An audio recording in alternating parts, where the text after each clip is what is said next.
The spring of 1940 brought a dirge of defeat in the West.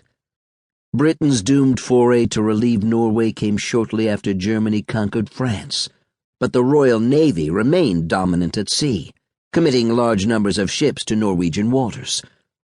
Assigned to the effort were Glorious and Ark Royal. However, British fortunes waned in Scandinavia, forcing a withdrawal. On June 7th, 17 RAF fighters followed Glorious aircraft from Norwegian bases to the carrier's position at sea. The risk was judged worthwhile to return fighters to Britain, and all the Air Force Gladiator and Hurricane pilots safely got aboard, an exceptional feat of airmanship.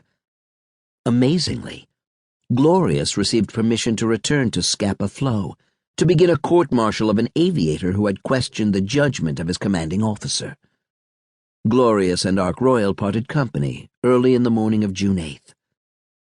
It was a clear day, but Glorious's captain, Guy D'Oyley Hughes, had no aircraft airborne, none on deck, no lookouts posted, and only 12 of 18 boilers lit, despite embarking with 9 Sea Gladiators and 6 Swordfish.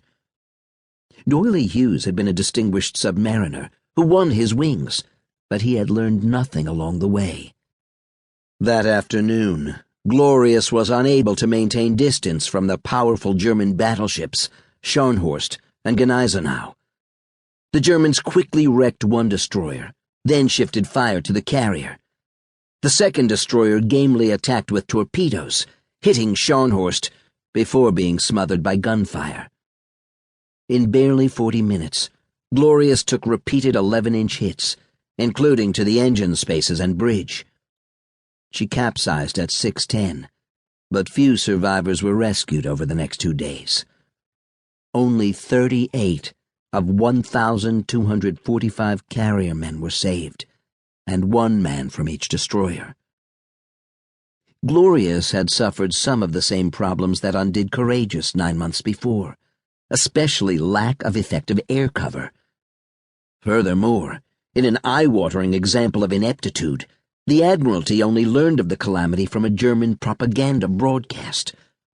However, the potential of carrier aircraft had been demonstrated in early April, when Orkney-based Blackburn skuas sank the cruiser KMS Königsberg at Bergen, Norway, the first major combatant sunk by aircraft in the war. Next, the fleet air arm had to prove its capability at sea.